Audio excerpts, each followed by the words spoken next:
We want people like Tommy Robinson to represent us. I'm Jessica Trethimowski with The Rebel here in the UK. Tommy Robinson is in Liverpool. He just made it to his second stop in Hayden, and coming out of the car, he got a rock star welcome. People were crowding. People were so excited to see him.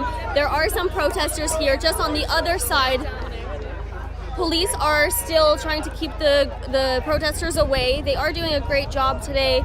There's way more police officers than I saw yesterday in Oldham. He will soon make his speech. We're going to try and talk to the protesters as well, just to get a sense of why they're here today.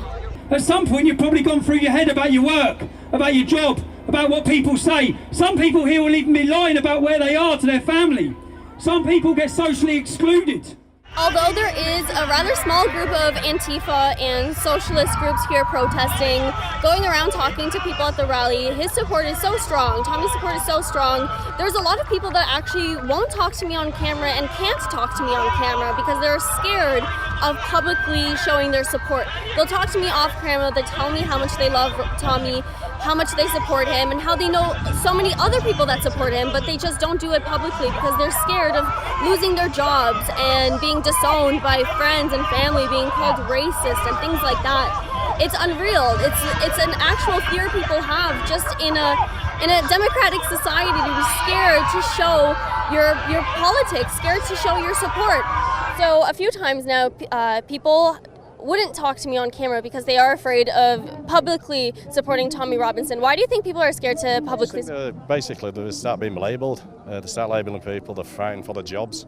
If you work for a certain organisation that's got far left thinking managers or whatever, you can be obviously disciplined for having a political view. They're frightened of losing the jobs and they're frightened of the repercussions because if they do say they support him, he's got a lot more support than what people say. Heck of a lot more. Media labels everybody who supports him, you know, either a Nazi or a racist, and I think they're just frightened they're going to get called that by general public, you know what I mean? When obviously he's quite clearly not. Everyone thinks he's racist, but he's not. He's just got like good political views that a lot of people don't understand. The left aren't too nice to Tommy supporters because they obviously they follow the media a lot, and the media lies quite a lot. So a lot of people are scared to come out and show their faces for that reason, because they'll be labelled the usual Nazi. No, for supporting their own country, looking after their own. They're called Nazis for this. I think they use the word quite cheaply, to tell you the truth. They're scared of the tarnished, branded far right, you know, usual catchphrases. Basically because they don't want to lose their jobs, you know. It's as simple as that. Because these people over here, you know, we're in a class war, you know. This is a class war, what we're in now. Most of the people who are standing over there now are middle class. They live in the middle class suburbs. They don't live in the working class areas like this.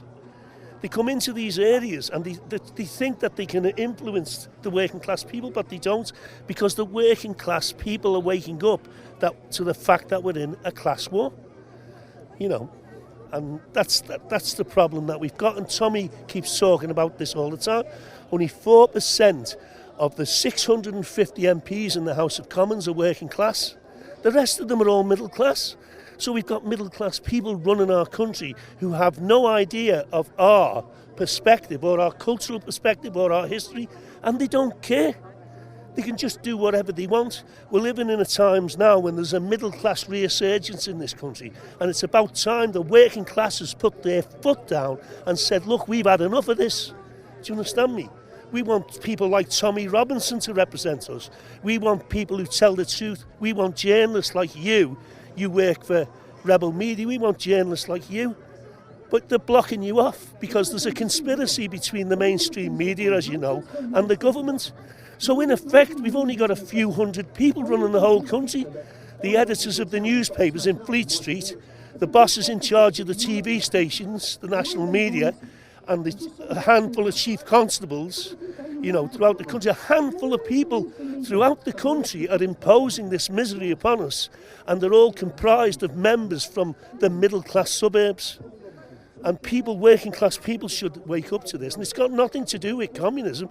This is a fact. They all say, well, that's left-wing dribble. It's not. It's a fact. These people, a lot of those people over there are teachers, you know, middle-class teachers who brainwash our children in schools. They don't brainwash our children to want to create a world that our children want to live in. They brainwash our children and indoctrinate our children to live in a world which is being imposed upon them by them and the state machine. He's probably the most lied about man in Britain, you know. There is a feeling within very, very ordinary folk. We see the way this country is going. We especially see the Islamification of this country. And it doesn't sit comfortably. People know that at an instinctive level. I reckon if Tommy was able to get more of a message out, he would have support from, easily 70-80% of the country. Aunties and uncles are talking about it. Grannies and granddads are talking about it. People are not happy, but they're scared to talk. They're scared of they're scared that they're going to be the only one if they kind of raise their voice. And this is what we're up against. It's complete media censorship blackout is what we're up against, yeah. Do you think that Tommy actually has a lot more supporters than we see? More so, more. He had 1 million people following him on Facebook till they closed him down. You know what I mean? And you can see only on his Twitter as well the amount of people he had follows, without a doubt. Without a doubt. And I think that'll show when the election voting comes up. I hope so. There is a hell of a lot, to be honest, because a lot of people they had because of the shame, and sometimes it's because of jobs, or it could be any family reasons. You just don't know, do you know what I mean? I think he's going to get more and more with that, them shouting stuff like that. More and more are going to support him, aren't they? Really. Oh, there's a lot more than what is the events. With them being taken off Facebook and YouTube and other things, it's not helping at all. But he's got a lot of people that did support him before they came off Facebook.